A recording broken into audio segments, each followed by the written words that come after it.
트럼프 행정부의 관세 정책이 마침내 미국 연방대법원의 심판대에 올랐습니다.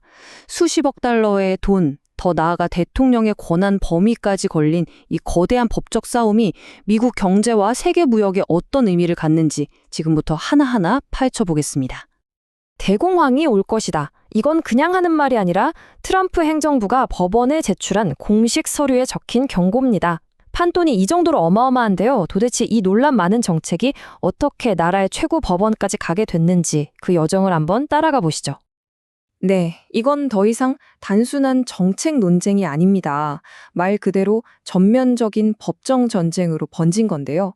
트럼프 행정부의 아주 광범위한 관세 부과에 기업들이 반발하면서 결국 연방 법원에서 중대한 대결이 시작된 겁니다.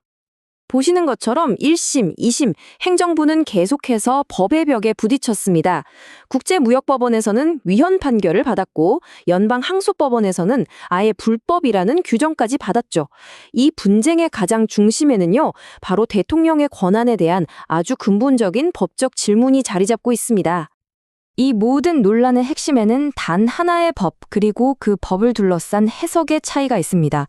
바로 대통령의 권한이 과연 어디까지인가 하는 근본적인 질문이죠. 바로 이겁니다. 1977년에 만들어진 국제비상경제권한법, 줄여서 IEEPA라고 부르는데요. 트럼프 행정부는 이 법을 근거로 광범위한 관세를 부과한 거거든요. 하지만 법원은 과연 그게 이 법의 진짜 의도였을까 하고 의문을 제기하고 있는 상황입니다. 자, 그러니까 양측의 주장이 아주 팽팽하게 맞서는 거죠. 행정부는 이 법은 경제 위협에 쓸 수 있는 만능 카드다 라고 주장하는 반면에 법원은 아니다, 그건 과도한 해석이다. 이 법이 대통령에게 관세를 마음대로 매길 수 있는 백지수표를 준 게 아니다 라고 딱 선을 긋고 있는 겁니다. 자, 그럼 이런 법정 다툼이 우리 실생활과는 무슨 상관이 있을까요? 사실 엄청난 영향을 미치고 있습니다. 제조업 같은 거대 산업부터 당장 우리가 마트에서 내는 돈까지 말이죠. 이 지수가 50을 넘으면 경기가 확장된다는 뜻이고 50 아래면 위축된다는 신호거든요. 근데 무려 6개월 연속으로 50을 밑돌았다는 건 미국 제조업 경기에 빨간불이 켜졌다는 아주 명확한 증거입니다. 전문가들은 바로 이 관세 정책이 불확실성을 키워서 경기를 위축시키고 있다고 보고 있습니다. 소비자들도 앞으로 물가가 더 오를 거라고 생각하고 있다는 거죠. 1년 뒤 물가가 4.8%나 오를 거라고 예상하고 있는데요. 이게 그냥 느낌이 아니라 실제로 기업들이 이미 가격을 올리기 시작하면서 현실이 되고 있습니다. 월마트 같은 대형 마트부터 시작해서요. 우리가 매일 쓰는 P&G 제품, 또 도요타 자동차, 소니 플레이스테이션까지 심지어 식탁에 오르는 소고기 가격까지 올랐습니다. 말 그대로 관세 비용이 우리 지갑에 직접적인 타격을 주고 있는 거죠. 이 파장은 당연히 미국 국경 안에만 머물지 않습니다. 전 세계로 퍼져나가면서 주요 교역국들과 아주 격렬한 무역 분쟁을 일으키고 있습니다. 이 표를 보시면 한눈에 들어오죠. 유럽연합은 그래도 어찌어찌 협상에서 일부 품목에 대한 관세 상한선을 만들어냈는데 인도를 한번 보세요. 무려 50%라는 엄청난 관세 폭탄을 맞으면서 지금 외교적으로 거의 대화가 단절된 상태입니다. 인도 같은 경우는 정말 심각한데요. 대미 수출이 최대 70%나 줄어들 수 있다는 전망까지 나옵니다. 이러다 보니 기존의 우방이었던 미국 대신에 경제적 압박에 맞서서 중국이나 러시아 쪽으로 눈을 돌리고 있는 상황입니다. 결국 이 모든 논란의 종착지는 바로 연방대법원입니다. 이제 9명의 대법관 손에 모든 게 달렸어요. 수년간 이어진 이 정책을 그대로 인정해 주느냐 아니면 완전히 뒤집어 버리느냐, 그야말로 운명의 시간이 다가오고 있는 거죠. 근데 진짜 재밌는 건요, 월스트리트의 움직임입니다.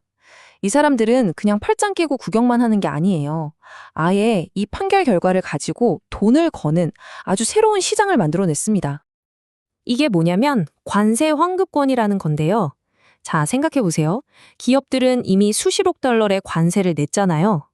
만약 대법원이 이 관세 불법이야 라고 판결하면 정부는 그 돈을 기업에 돌려줘야 합니다. 바로 이 미래의 돈을 돌려받을 권리를 금융사들이 미리 사들이는 거예요. 기업 입장에선 당장 현금을 손에 줄 수 있어서 좋고, 금융사들은 나중에 몇 배의 수익을 노리고 리스크를 감수하는 정말 엄청난 도박인 셈이죠. 자, 이제 남은 시나리오는 딱 두 가지입니다. 트럼프가 이기느냐, 지느냐. 만약 행정부가 이기면 대통령의 막강한 경제 권한이 공식적으로 인정되는 거고요. 반대로 지게 되면 이건 정말 전례 없는 금융 대혼란으로 이어질 수도 있습니다. 1조 달러, 우리 돈으로 환산하면 무려 1,390조 원이 넘는 돈입니다. 만약 행정부가 패소하면 정부가 토해내야 할 수도 있는 돈의 규모예요. 이러니 대공황이라는 말까지 나오는 거죠. 그런데도 행정부는 여전히 승리를 자신하고 있습니다. 그 자신감의 근거는 바로 대법원의 이념 구도입니다. 보수 성향 대법관이 6명으로 다수를 차지하고 있으니까요. 지금까지 주요 사건에서 자신들에게 유리한 판결이 많았다는 거죠. 하지만 반론도 만만치 않습니다. 역사적으로 대법원은 웬만해선 옛날 법을 가지고 대통령에게 새로운 막강한 권한을 쥐어주는 걸 꺼려왔거든요. 결국 이 사건은 단순히 관세 문제를 넘어서는 질문을 우리에게 던지고 있습니다. 이번 판결이 앞으로 미국 대통령의 권한을 어떻게 규정하게 될 것인가? 무역전쟁으로 시작된 이 싸움의 끝은 결국 미국 권력 구조의 미래를 결정짓는 아주 중요한 이정표가 될 겁니다.